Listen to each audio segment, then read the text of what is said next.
Hey guys, welcome back to the channel. I'm here to do a little bit of Q&A because I get tons of questions in my inbox about sourdough and starter. So I figured I would make a video just to address these questions. So let's get started. The number one question I get in my inbox, do I need to start my starter with whole wheat flour? Because you notice in my starter video, I start the first day with whole wheat flour. And the answer really is yes. If you want to do it my way and you want to have ease and you want to have success, then yes, you need to start with whole wheat flour. Here's why. Whole wheat flour has lots of nutrients in it that all-purpose and bread flour doesn't have. And so by starting it just that one day with whole wheat flour, it's going to give your starter a boost because we're growing a culture of yeast and bacteria, like the good yeast and bacteria. You're really growing this culture, which means you need to grow the numbers.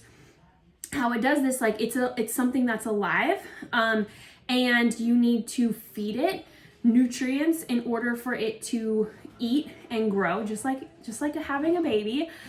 So by feeding it that first day with the whole wheat flour, it has so many nutrients that really just helps it to boost, thrive, and grow. And then after that first day, you can then be feeding it the all-purpose flour or bread flour if you prefer. It's not super picky on that. So yeah, that I would definitely recommend starting with whole wheat flour. Now there's one exception. If you want to start a starter and you don't have whole wheat flour in your house, you can start it with all purpose. And then sometime in the first few days, I recommend getting whole wheat flour and doing one feed. I like to call these boost feeds. And it's just giving it one feed so that it can, again, just like give it that boost to get started and thrive. And then after that, you're good with all-purpose flour. For example, my starter that I've had for over 3 years, I actually started that with an all-purpose flour and I thought it was gone. It wasn't doing well. And then I fed it one time with the whole wheat flour and it took off. And since then, I have never fed it with whole wheat flour again. I've only fed it with all-purpose flour, but just that one feed kind of helped it to boost. Since then, I have created more starters for my sourdough course and my Instagram account and stuff. And it has proven to be better just to start it that first day with all-purpose or with whole wheat flour. And so that is why I teach and recommend for you to start that first initial day with the whole wheat flour. Okay, and then question number 2 that I get, can I use rye flour instead of whole wheat flour on that first day's feed? And the answer is yes. Whole wheat and rye, they're both whole grain flours, and the whole grain flour has more nutrients than your typical all-purpose or bread flour because those flours have been sifted out and part of the grain has been removed in order to make it a lighter weight and a softer flour. So when you're using that whole grain flour, whether it be whole wheat or rye flour, both of these will be efficient in helping your starter to get that nutrient boost that it needs to thrive. Another question that I get often in my inbox is, after the 8 days, how much am I feeding my flour after that? And the truth is you're feeding it the same amount. You're gonna keep doing the 1/2 cup of all-purpose flour and 1/4 cup of water until you're ready to move it up to a bigger jar or create more starter. And in that case, then you're gonna increase your feeds. And I have a video on this on how to increase or how to move your starter from a smaller jar to a bigger jar and how to increase your feeds, because instead of getting things really complicated and going by like how much starters in my jar is how much I feed it, I do it by jar size because each jar can only hold so much starter. And so I like to feed my feedings based on the size of jar that I have, which should give it room to grow once you feed it. Another question that I get is, do I need to discard after the initial 8 days of starting a starter? And no, you don't. After the first 8 days, so you're not using your starter those first 8 days and you're not using your discard those first 8 days. After that, you're gonna be able to start using your starter. So if you have your starter either on the counter or in the fridge and you take it out and you use some, you're just gonna feed the remainder because when you're using it, it's essentially discarding, right? Like you're discarding is just like taking some out so that you don't end up with massive amounts of starters. So if you're using like your cup of starter to bake your bread with, you're gonna be left with a small amount in your jar. You're just gonna feed that. You don't need a discard in addition to that. You're just gonna feed what's left in your jar, and then that's gonna create more starters so that you have some the next time that you wanna bake with it. Now, if you're not baking at all and you're just feeding it on the counter every day, or you're feeding it once a week in your fridge, I would just say discard if you're like regularly feeding it but you're not using it, because you don't want to end up with massive amounts of starter. So discard just to like kind of control how much starter's in your jar. And the other reason that I would be discarding is if I want to make a discard recipe, because using your discard for other things besides bread is like good for your gut. It also makes amazing recipes, makes things taste so moist and delicious. And so I would say, like, if sometimes I'll bulk up my starter. I'll get more starter in my jar just so I can take out some to discard, but then still have some to bake with.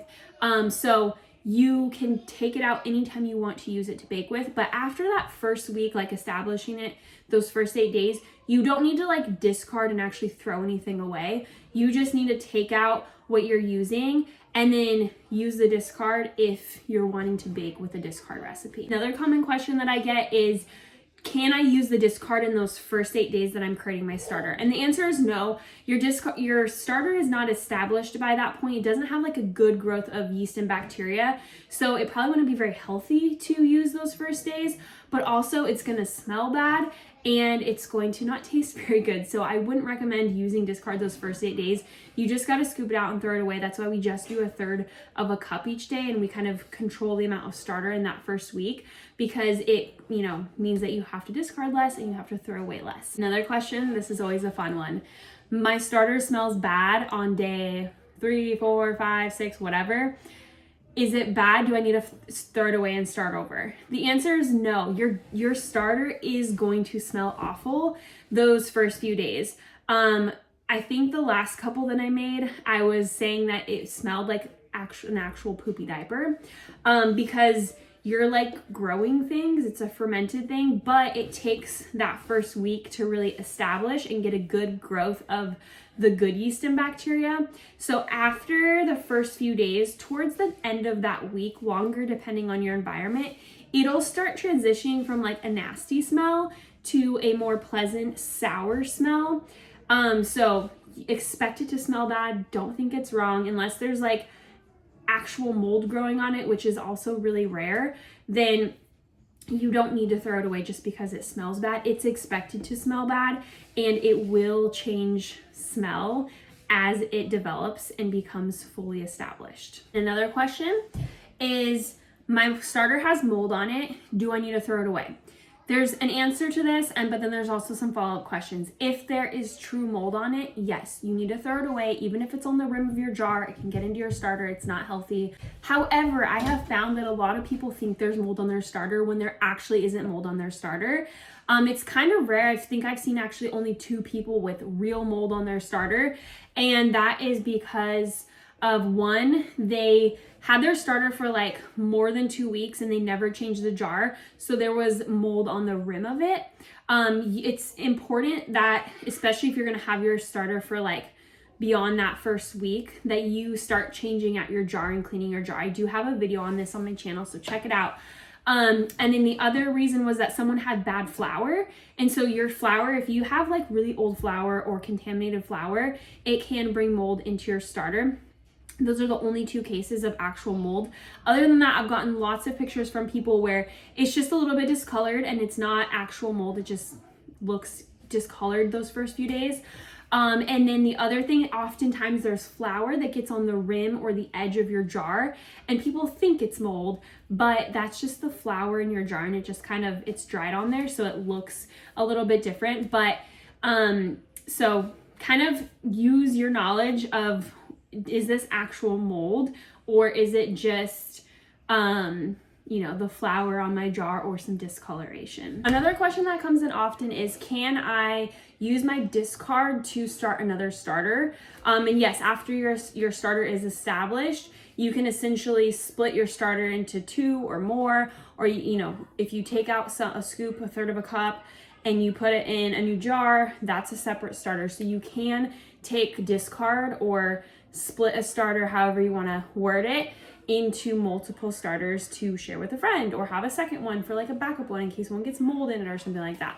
So yes, you can split starters. And this question I get every now and then if you've started a starter and you're on day like 6 or 7 and it's not doubling in size, but it's bubbly, people ask me, do I need to start over? Has it failed? And the truth is no, you do not need to start over. It hasn't failed. It's really hard to like fail a starter. If it's around day 7 or 8 and your starter is bubbly, but it's not doubling in size, it might just mean that your starter is going to take a little bit longer to become fully active, and that's totally normal, especially in dry environments or just certain environments. Like, things just take longer. Every starter is different, so don't ever compare your starter to someone else's starter. But what I would do then is just follow my troubleshooting video. Make sure you started it with whole wheat. Make sure it's thick enough. Boil some water in your stove for 30 minutes every day. I've got a whole troubleshooting video on this that kind of talks about these. And then just keep going, because it might take a few more days than the average starter, but that's okay. Starting over is just going to start you at the very beginning, and it's going to have to go through all that again, but you haven't killed your starter. It's still, the bubbles mean that it does have some bacteria and yeast growth in there. You just need to get more. Another thing you can do is you can feed in an extra boost of whole wheat, and that might help kind of kickstart it a little bit too. So don't throw your starter away, keep going. Yours just might take longer. I get asked if you have to use unbleached flour for your starter. And because people will tell you that you have to use unbleached, that bleached flour won't work because it'll kill your starter because the bleach in it and everything. And in my personal experience, that's not true. I actually did the first couple years of my starter with bleached flour just because that's what I was buying at the time and that's what I had in my kitchen at the time. Since then, I've moved to unbleached because of the health benefits and because I've gone to more natural route of food. So I try to do like organic unbleached, and my favorite to use is Sunrise Flour Mill all-purpose flour. But if you only have bleached in your house, you can use bleached flour. It's worked for me and it's worked for other people. So in my experience, bleached or unbleached will work, but I definitely do recommend an unbleached flour just for the health benefit and to have something that's more natural and less processed. I think that wraps up our Q&A for now. If you have any other questions that come up, be sure to drop them in the comments below. I'll be answering them as soon as I can. And thank you so much for being here. Be sure to subscribe to the channel so you don't miss out on any more future videos.